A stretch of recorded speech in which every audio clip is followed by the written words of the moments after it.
Grover, let me kick this off with you about these comments from Hillary Clinton on her economic agenda. Can you tell us, from your standpoint, what Hillary Clinton's tax and jobs agenda is? Well, she's written some of it down. She says she wants to raise taxes by $1 trillion, that's T, $1 trillion over the next decade. That's the one she admits to. Then there are a series of other taxes that she doesn't tell you how much they'll cost. So it's more than $1 trillion in higher taxes. She's told us that she likes taxing soda pop, which was on the ballot in Philadelphia, and she endorsed that. That's a tax on the lowest income Americans. She said she would sign a wage tax on all Americans' wages. She used to say she wouldn't, but Bernie Sanders pushed her to the left, and now she says she will. So unlike her husband and Obama, who promised to never raise taxes on anybody but rich people, she's opened up with everybody's fair game. She's going to be raising taxes on middle-income people and everyone. Of course, she voted for and supported, she supported Obamacare, which has 7 taxes which target the middle class. Right. Okay, so compare that, and Nomiki, I want to get your take on that in terms of the impact on the economy, but compare that to Donald Trump's tax plan, Grover, because one thing that's very attractive, I think, for the economy and markets is that 15% corporate tax that he's talking about. That will supercharge the economy. Obama's kept it at 35% when everybody says it needs to come down. And European average is 25.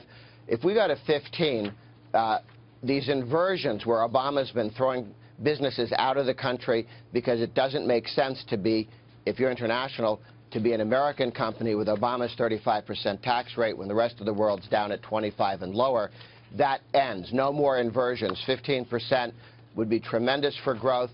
He's also brings it to 4 rates for individuals, 0, 10, 15, 25. So it's a very strong pro-growth but unrealistic. set of policies. Let's be real here. It's completely unrealistic because the devil's in the details. I mean, the difference between Donald Trump's tax plan and Hillary Clinton's tax plan is about 300 pages. Hillary Clinton's tax plan, and I am a Bernie Sanders supporter, so I am happy that she's moved to the left, it is a more progressive tax plan. She has, she wants to reintroduce the Buffett rule and expand on it. She wants to tax those earning over, $1 million, increase their tax rates. She wants to lower the taxes for those making under $350,000. So you're wrong about that. On income taxes, she slashes them in half. Whoa. I don't know about all this. You're wrong about this because, Nomiki, the fact is Hillary Clinton wants to raise taxes. Donald Trump wants to lower taxes. These are the basics of these plans. What exactly are you saying that is not realistic? About Donald Trump's tax plan? Right. There are no details in it. It's absolutely unrealistic. It doesn't lower the deficit. What he's trying to do right now... He's lowering taxes. He says that he wants to expand growth to 4%, and that will partly pay for it. But I'm speaking for you, Grover.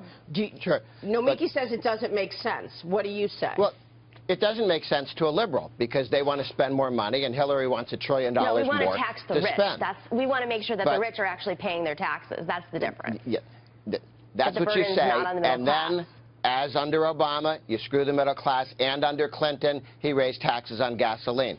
So first they say they're going to tax the rich, then they go after the middle class when people aren't. Well, a couple pennies on gasoline. You know how I look at this debate? Is, Grover, it is an issue of making the tax code simpler. And what Hillary Clinton does is complicate it and then some. You have a flat tax on people making more than $2 million a year of at least 30%. A surtax on those making more than $5 million. You have higher estate taxes. You have a lower level to escape the estate tax. And you have an increasingly complicated 6-year holding period for capital gains taxes, which crushes business investment. How about making life simpler for everybody and simplifying the tax code? What Hillary does, and we've put all of her tax plans in a readable form at hightaxhillary.com. hightaxhillary.com. 6 different rates for capital gains. 6 different rates for capital gains. She makes it incredibly more difficult. The complaint that it's not as complex and not as many pages as Hillary's, yes, that's one of the advantages She's giving American business the finger by creating a capital gains tax plan like that. I have a question for both of our contestants. Okay, I'm sorry, I didn't mean to say contestants. So the question is the same question. Okay, it's basically, are taxes a price for services, or is it a form of wealth distribution? I think I know Grover's answer, but I'm interested in your answer. Well, I think that if we want to take on the deficit, and if we want to cut social programs, I mean, with all these entitlements that Grover complains about and conservatives complain about, I mean, you have to pay for them somehow, or we have to, you know, make sure that the money's still in the pocketbooks of everyday people, so they're not going on these entitlement programs.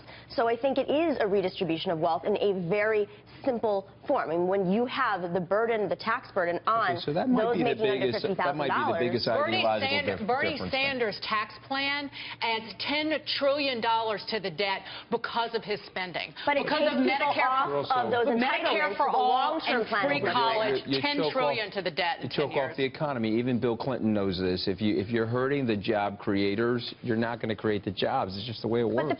It's interesting that you're so against spending and you want to get your arms around the deficit, and yet you're a Bernie Sanders supporter. Well, I think that the reason you have to think of things collectively. So if the everyday people are being taxed at higher rates, everyday, hardworking, working-class voters, and that's why this appeals to Donald Trump's support as well. But and they don't have 50% of the people in Donald Trump's plans do not pay any tax. I'm saying that the working-class voters and Donald Trump's supporters and Bernie Sanders' supporters right now, who are being taxed at higher rates, are the ones that are going on these entitlement programs. So if you want to put revenue back into the country, if you want to put revenue back into their pockets, you know, places like Walmart, for instance, they're not giving people full-time hours, and then they're expected to go on to, you know, onto entitlement programs at the same time while they're working, you know, 2-3 jobs. That's how you tackle a deficit. You get people off these entitlement programs by actually keeping money in their pockets, so they don't have to go into welfare. I mean, the problem is the rich are not paying taxes. Yes, guys. they are, Come on. They have offshore accounts. The top tax rate is 39.6%. If they're paying the in highest the country. earners are certainly paying taxes. But they're 100%. 100%. The top 100 earners in this country are paying higher tax rates than they have since the 1990s. If they're doing it on the book. As of the 100%. They're not rich people living in this country who aren't paying any income tax. But they're putting their money. Then they're citizens somewhere else. That's just a talking point that you've obviously fallen for. Papers. I mean, guys, we just exposed an entire ecosystem of this country where people are putting their money in Which rich American is on the list of Panama Papers? Which rich American? Yeah. Several rich Americans. Really? Including some presidential candidates, supposedly. Grover, you want to have the last word here? Grover, last word with you. Yeah. Look, if we had grown at Ronald Reagan rates of 4% a year during this recovery, Obama's recovery, instead of 2% a year, the French level, Obama's level, there would be 13 million more Americans at work. And over a 10-year period, growing at 4 rather than 2% brings in $5 trillion. So when liberals say that Trump's plan is too expensive to the left, but $5 trillion more would come into the government from growth. Lower taxes, but more growth. Yeah, but the point that Nomiki keeps making is on entitlements, and Trump doesn't have an attack plan for the entitlements there. And of course, when you look at how to pay for it, that is the question around all of these tax plans, from Bernie Sanders to Trump. Grover. Luckily, we have a House and a Senate that have put forward plans, and will do this. They weren't able to move because Obama has only wanted to increase entitlement spending, as he did under Obamacare. And the idea that Bill Clinton can help, we don't need Bill Clinton anymore. He brought us a Republican House and Senate, which took his lousy first 2 years of growth and turned it into very strong growth in the 6 years the Republicans ran the House and the Senate. But we already have a Republican House and Senate, so there isn't anything Bill Clinton can do to help the economy in this case. All right.